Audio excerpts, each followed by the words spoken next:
Hello बच्चों, let's read this question. The question says a curve passes through the point 1, pi by 6. Let the slope of the curve at each point x, y be y by x plus sec y by x where x greater than 0. Then the equation of the curve is, the given options are: option A is sin y by x is equals to log x plus 1 by 2. And option B is cosec y by x is equals to log x plus 2. And option C is sec 2y by x is equals to log x plus 2. And option D is cos 2y by x is equals to log x plus 1 by 2. Now let's see the key concept for the question. तो अब यहाँ पे हम लोग की concept देखते हैं.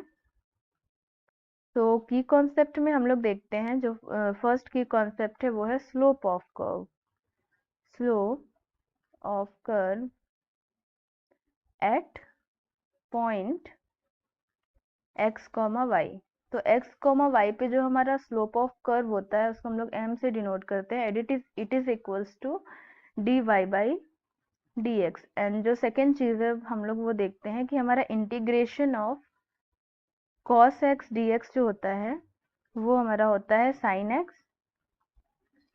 And यहाँ पे जो थर्ड है वो है इंटीग्रेशन ऑफ 1/x dx. हमारा जो होता है वो होता है 1/x dx का इंटीग्रेशन होता है log x. तो ये हमारे की कॉन्सेप्ट हो गए. अब इसको यूज करके हम लोग क्वेश्चन सॉल्व करें.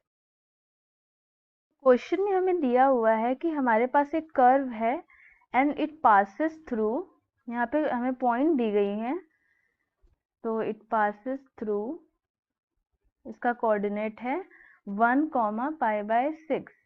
एंड हमें उस कर्व का स्लोप दिया हुआ है.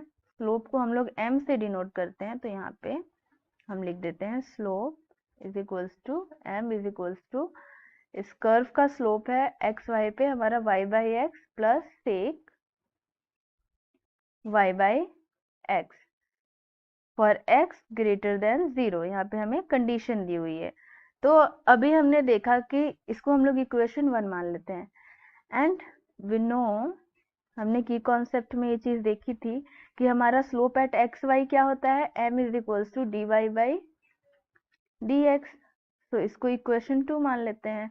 तो यहाँ पे हमें फ्रॉम, अगर दोनों इक्वेशन को हम लोग कंपेयर करें, from equation first and second, यहाँ से हमें क्या मिल जाएगा, dy बाई dx. ये किसके इक्वल हो जाएगा, it is equals to y by x, क्योंकि दोनों ही स्लोप हैं, plus sec y by x. अब इसको ऐसे, अब हमें ये डिफरेंशियल इक्वेशन मिल गया, तो इसको ऐसे सॉल्व करना थोड़ा मुश्किल होगा. तो यहाँ पे हम लोग लेट कर लेते हैं. तो यहाँ पे हम लोग मान लेते हैं कि लेट, जो यहाँ पे हमारा y है उसको हम लोग ux मान लेते हैं. और यहाँ से हम लोग dy बाई, इसको डिफरेंशिएट कर देते हैं तो हमें dy बाई dx मिल जाएगा.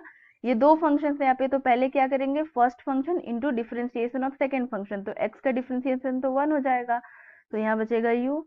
एंड प्लस क्या हो जाएगा, second function differentiation of first function. तो सेकेंड फंक्शन x है और डिफरेंशिएशन ऑफ फर्स्ट फंक्शन क्या हो जाएगा यहाँ पे, du बाई dx. तो यहाँ से हमें कंक्लूजन मिल गया. और यहाँ से हम लोग निकाल सकते हैं y by x is equals to. अब यहाँ पे ये जो हमने वैल्यूज लेट की हैं वो हम अपने इक्वेशन में रख देते हैं. तो यहाँ पे हमें मिल जाएगा dy बाई dx के प्लेस पे हो जाएगा u plus x du by dx. And it is equals to y by x के प्लेस पे हो जाएगा u, and plus sec y by x के प्लेस पे हो जाएगा सेक u, क्योंकि y बाई एक्स की वैल्यू u थी. तो यहाँ से हमें u तो कैंसिल आउट हो जाएगा, and x du by dx ये हमें इक्वल मिल जाएगा सेक u के. सो यहाँ से अब हम लोग क्या करते हैं, सेक u को हम लोग 1/cos u लिख देते हैं. तो यहाँ पे x du by dx it is equals to 1/cos u. अब यहाँ पे क्या करते हैं, क्रॉस मल्टीप्लाई कर देते हैं. तो यहाँ हमें मिल जाएगा cos u du it is equals to 1/x dx. अब अगर हम लोग इसको इंटीग्रेट कर दे दोनों तरफ तो हमें क्या मिल जाएगा, सॉल्यूशन मिल जाएगा डिफरेंशियल इक्वेशन का. तो यहाँ पे क्या करते हैं, इंटीग्रेटिंग बोथ साइड्स. सो यहाँ पे हम लोग इंटीग्रेट कर लेते हैं। अभी हमने इसका इंटीग्रेशन देखा था, cos u का क्या होता है, sin u।